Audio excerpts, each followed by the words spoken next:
Good evening, everyone. Dear colleague, dear Hennette, dear representatives of Belkent University, of the Embassy, dear students, dear colleagues.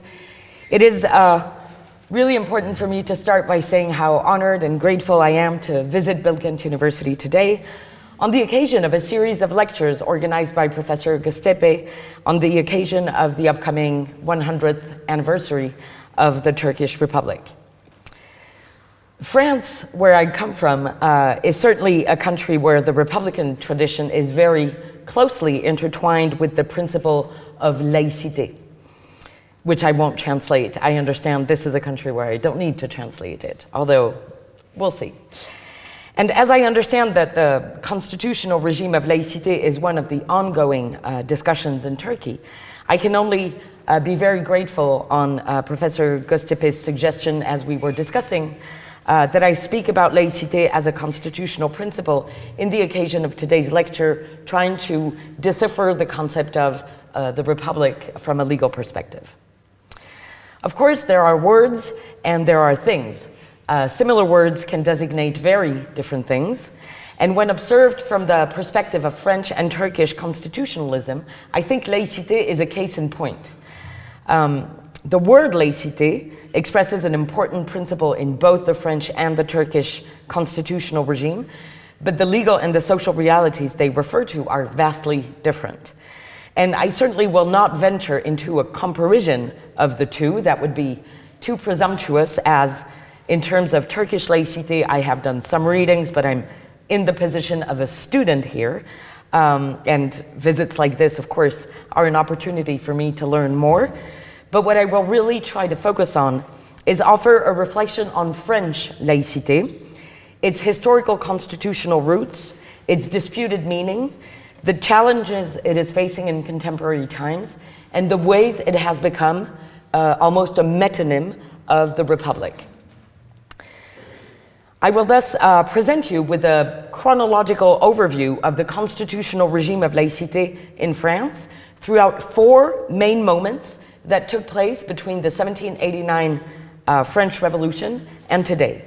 And of course, my goal is not to give you a complete or a refined sense of the complex and subtle history of France, but rather just to use these four historical junctures as a way of understanding the evolving meaning of laïcité in France and the challenges it has faced and still faces.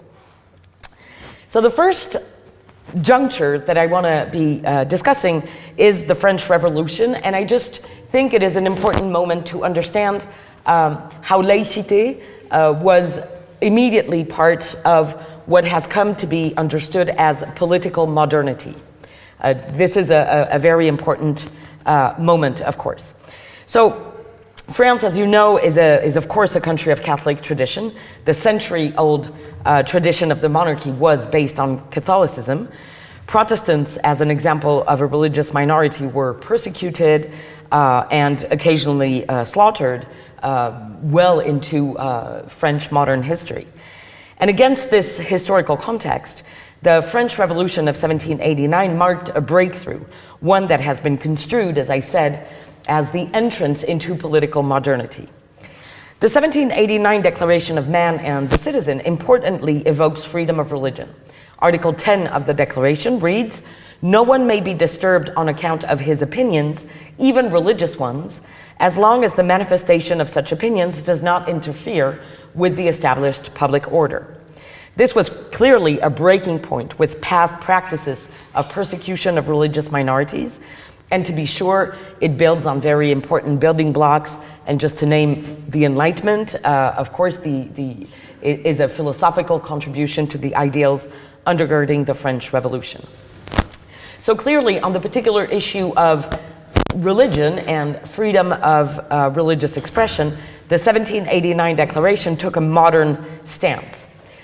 And the modernity of the revolution can be read beyond just the elevation of freedom of religion. If we take, for example, the topic of family matters, the 1791 Constitution, immediately after the revolution, defined marriage as a civil contract to be agreed upon by two individuals exercising their free and equal wills, thereby relegating the religious dimension of marriage. Similarly, numerous obligations that used to define marriage before the revolution, such as fidelity, common residence, or duties of assistance between the spouses, disappeared from revolutionary legislation. In reforms that made civil legislation move further away from religious Catholic dogma, even adultery was no longer associated with a criminal offense, and divorce was legalized by a law of 1792. I could give other examples, but these and other important reforms in early revolutionary legislation can be read as a genuine attempt to actively apply an egalitarian lens to the family, but also and simultaneously to affirm a distance and indeed an alternative to the Catholic views on the family as a basic socio-political unit that had thus far prevailed. This modern legislative program was not yet called laïque, because the word was not in use then, but it certainly echoes what the word later came to encapsulate, and it was further strengthened as the revolution parted with the monarchy and moved to the republic. You know that the French Revolution in the first times maintained a king under a constitutional regime of monarchy, and it was only in September 1792 that the First Republic was established.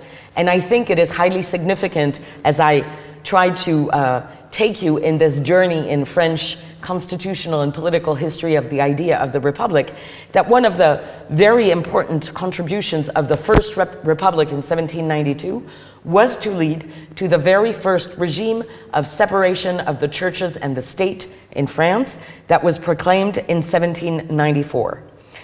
And this is the very first time in French political and constitutional history that this idea of the separation of churches and the state comes to fruition.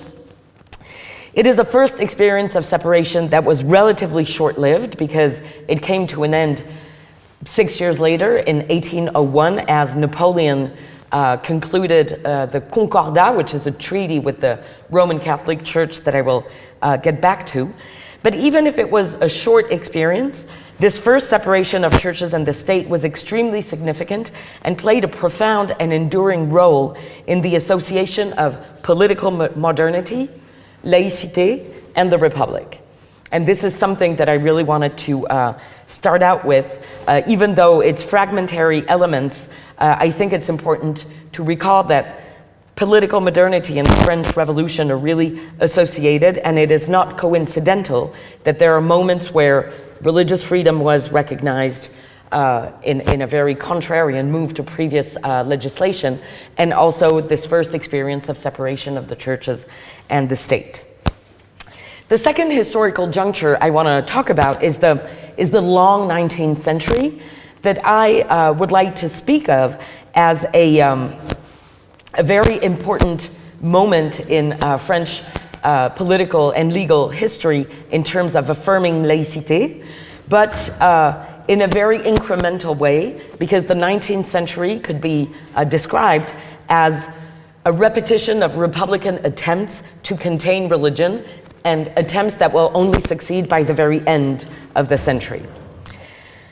So, it is common to consider that the French Revolution comes to an end in 1799, when Napoleon is then the consul of France.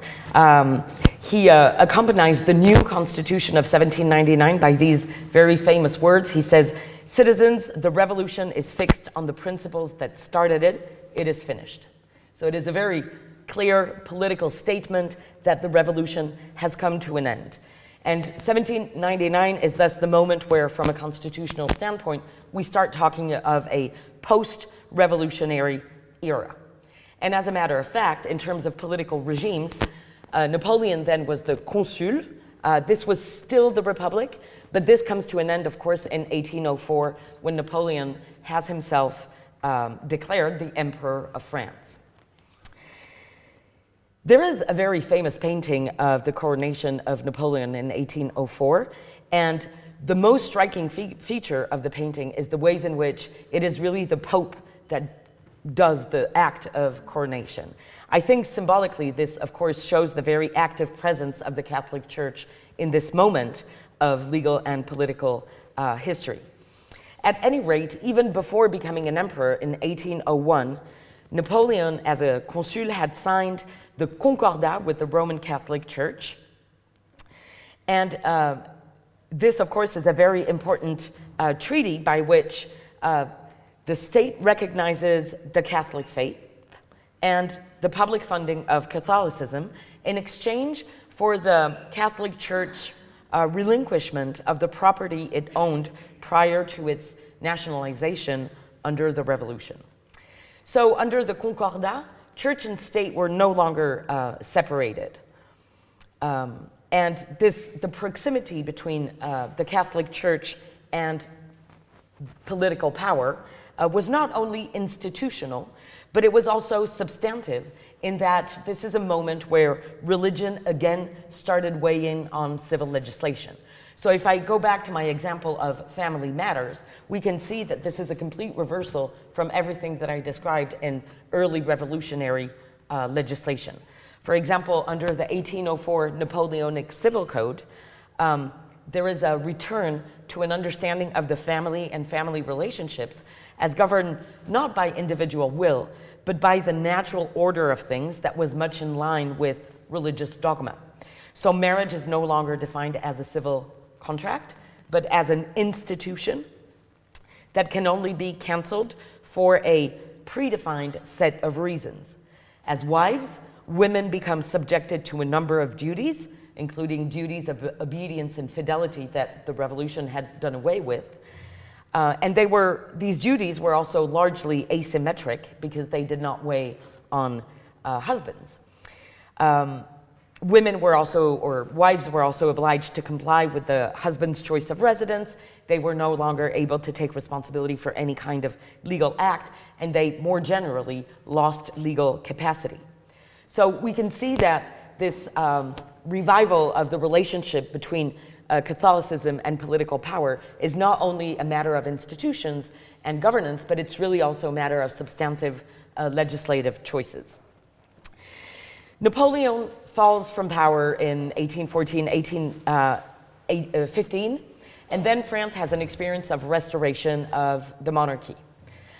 Kings Louis XVIII and Charles X are the main protagonists of this moment of monarchical restoration. And the 1814 Constitutional Charter is very interesting because it echoes the century-long entanglement between monarchical power and the Catholic Church. Its opening line refers to God and the divine providence as the source of the king's authority. In 1830, although the monarchy was ultimately preserved, there had been revolutionary days in July 1830 that had marked the political strengthening of Republican forces, even though they eventually lose to oppose the restoration of the monarchy. It is a moment of important strengthening and coalescence of Republican forces. And this, of course, is a movement that happens also at the wider European scale at the same moment. And significantly, the 1830 Constitution, unlike the 1814 one, is one where we start to see the erasure of references to religion in the constitutional text itself. So we still have a monarchy, but it's more of a compromise between monarchy and growing Republican forces. And significantly, in the same time, we see the disappearance of religious vocabulary in the Constitution. So the monarchy returns, but Republican ideas and ideals do not recede. The context is one of food shortage, economic hardship, and important transnational circulation of Republican and socialist ideas. And so revolutionary days soon return, and in France in particular in 1848, and eventually this time it is the Second Republic that is proclaimed. So this is an important moment, of course, even though, and I just really want to focus on the religious aspects of the discussion here, Again, this regime, the Second Republic, is short-lived, and it is substituted by the Second Empire with the access to the title of Emperor of the nephew of Napoleon. And here we mark a sort of failure of the Republican project to enduringly cause the recession of religion, because of course the Second Empire clearly marks a renewed importance and attention to Catholics or Catholicism in politics. However, even in the face of these political failures, and this is really I think the common thread throughout the 19th century, Republicans keep growing in influence over ideas. And one of them, significantly, is really the idea of laïcité, that Republicans are really going to be trying to make a theoretical contribution about. And in fact, the foundations of the regime of laïcité that we in France continue to live by to this day were largely laid out during the Third Republic that is proclaimed in 1870 when the Second Empire finally falls. 1870 is the proclamation of the Third Republic. For reasons that are complex that I can go back to, it takes 5 years to really consolidate the constitutional Republican order. And after 1875, all these numerous attempted efforts of Republican forces to gain control that were largely unsuccessful throughout the century finally come to fruition. And if you look at what happens between 1880 and 1905, you see a succession of numerous very important pieces of legislation that sort of unfold the normative program of laïcité in many aspects of social life. So this is, for example, an 1881 piece of legislation that requires the religious neutrality of cemeteries.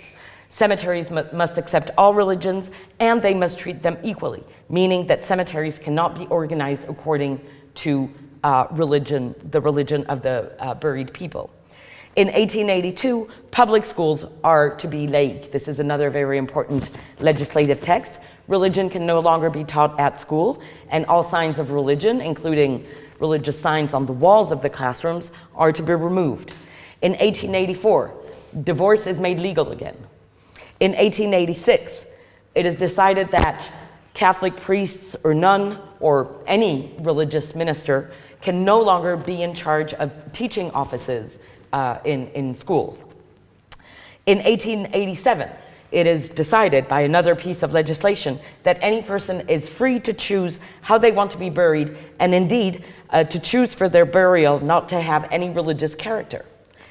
I could go on. There are numerous other laïque pieces of legislation, but what I really want to express throughout this enumeration is that it took Republican political forces and ideals most of the century to lay out a plan of action, but the last decades of the 19th century were indeed the grand moment of the Republican articulation of laïcité. And of course, the climax of this movement is the law of the 9th of December, 1905.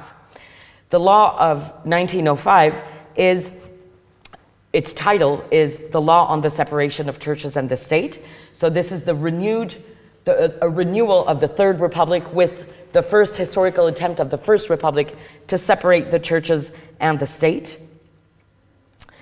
It's the end of the Concordat, and what this means is that all religions, and primarily the Catholic Church, are now to be separated in terms of organization, in terms of finance, and in terms of substance from the state. So religious organizations are organized autonomously, but they are also autonomous financially, meaning there can be no public funding of religions. And substantively, it's also important that religion should no longer weigh on legislation, policy choices, normative choices. The law of 1905 is the law on separation of the churches and the state. But separation is not all there is to French laïcité. French laïcité is best described, in my view, as a triangle of meaning. One pole of the triangle is indeed separation between the churches and the state, but there are other two that are equally important. One is the guarantee of religious freedom. Article 1 of the 1905 Act reads, The Republic guarantees freedom of conscience.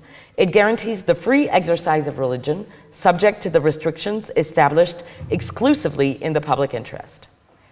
And there's a final third pole, separation, guarantee, and a third pole is the principle of religious neutrality. This principle stems from Article 2 of the 1905 Act that reads, "The Republic neither recognizes nor subsidizes or funds any religion." And it has generally been accepted that this provision causes an obligation for the state to remain equidistant to all religions, and therefore to privilege no religion over any other. And in order to do so, it is understood that the state and all public authorities are to abide by a strict rule of religious neutrality. The reasoning behind this rule of religious neutrality is that the equidistance of the state to all religions should not only be done, but it should also be seen to be done, meaning that any kind of embodiment of the state, of a public authority, needs to be religiously neutral, meaning buildings that you could view as an embodiment or a representation, architectural expression of the state, and meaning also all civil servants and public agents, because they represent the exercise of public authority. They are also subjected to a very strict rule of religious neutrality. So I think that really what all the efforts throughout the 19th century led to and culminated in this 1905 Act is laïcité as this triangle of meaning made of separation, guarantee, and religious neutrality. Now, the third historical juncture that I want to talk about is the 20th century, during which I think the main aspect of the now Republican tradition of laïcité is the stabilization of a liberal interpretation of laïcité.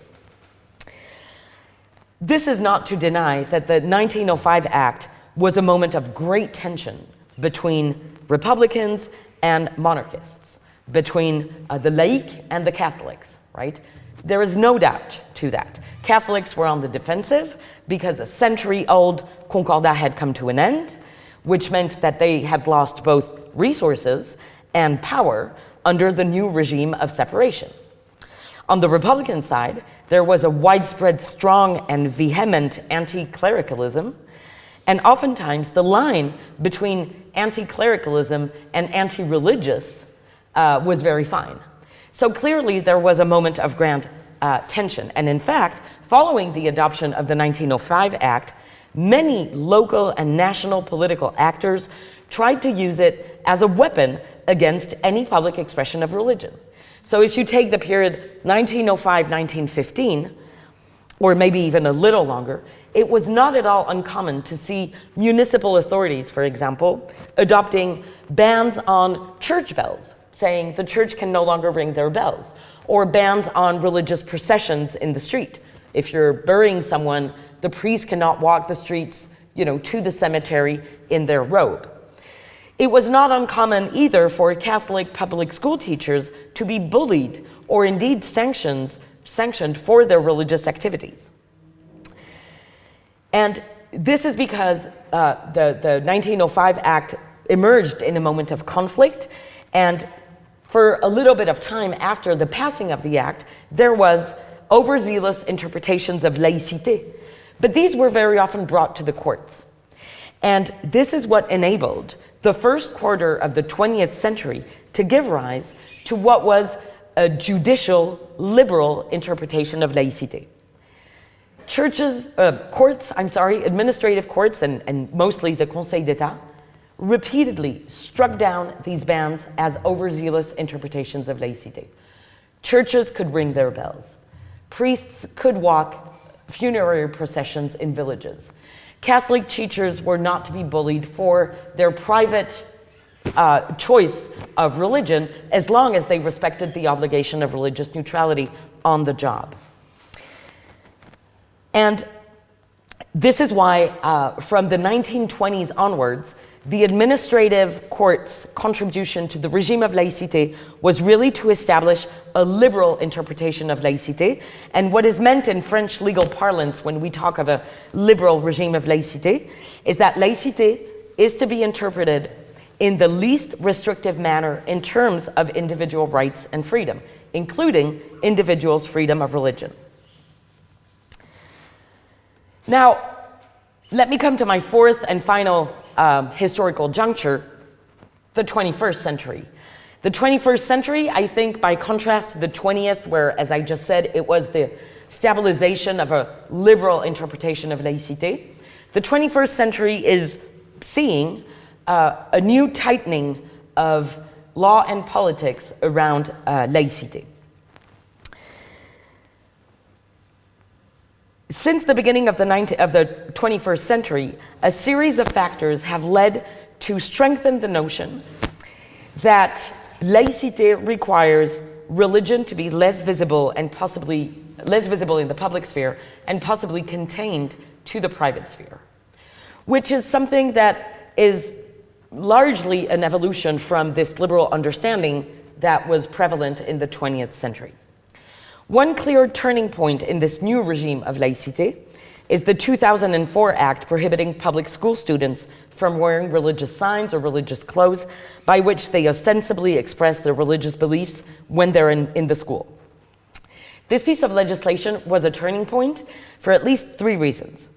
First, the legal interpretation of laïcité until 2004 was clearly opposite to what the law prescribes. In fact, since the late 1980s, there had been numerous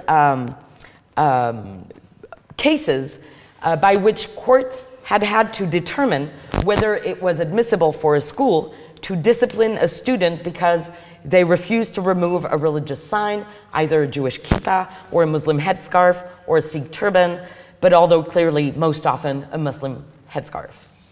And when faced with these questions, courts usually delivered pretty straightforward rulings saying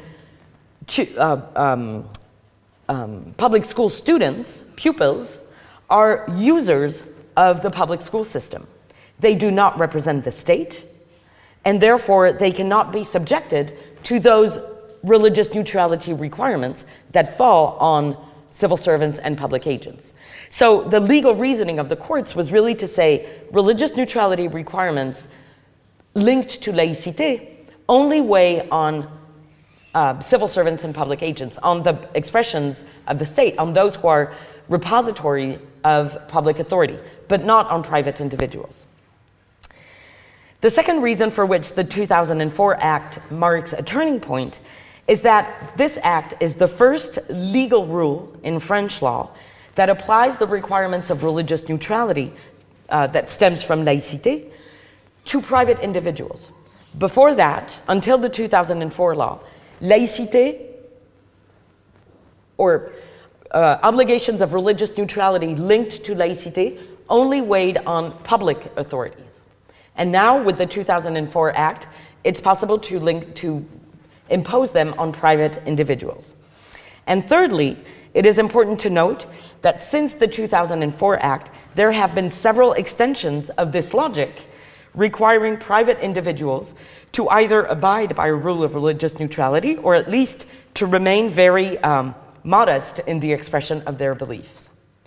For instance, the 2004 Act that targets public school students has also been applied to people other than public school students. For example, people who come in public school buildings without being public school students. You can think of parents who sometimes will take part in class activities.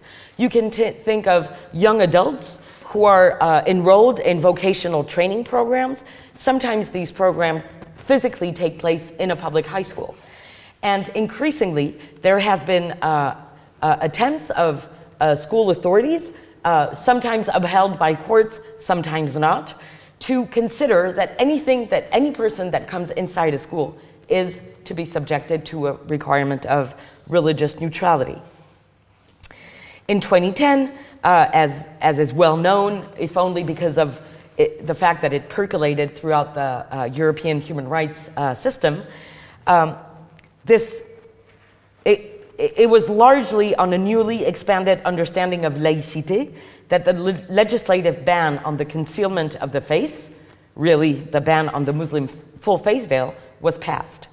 And this was also a very interesting moment in the discussions over laïcité, because the expanded understanding of laïcité actually started becoming expressed in a new vocabulary, the vocabulary of the living together requirements that were confirmed and upheld by the European Court of Human Rights.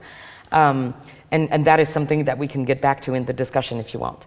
But also noteworthy is the fact that since 2016, a new piece of legislation was passed authorizing private companies to choose to insert a requirement of religious neutrality in their bylaws. There's a new provision in the labor code that says, I quote, "Internal regulations of a company may contain provisions enshrining the principle of neutrality and restricting the expression of employees' conviction if these restrictions are justified by the exercise of other fundamental rights, and if they are proportionate." In terms of the meaning of laïcité, this is really, all these evolutions are really important because, as I said, the 2004 law was the first time that because of laïcité, there were religious neutrality requirements weighing on private individuals.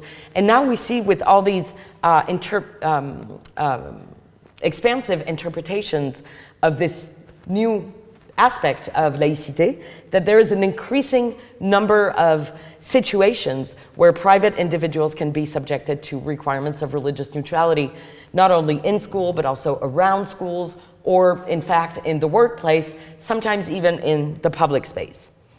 So I think these and other elements illustrate the fact that there are increasing tensions over the principle of laïcité in recent years, because of course there is ongoing discussions on the balance between these new understandings of laïcité and the preservation of religious neutrality, to the extent that the triangle of meaning that I have referred to is being affected. I think if you want to see it as a triangle, the religious neutrality pole is taking a lot of space, possibly to the detriment of the other two. And additionally, all these evolutions increasingly raise questions as to their evenness or lack thereof.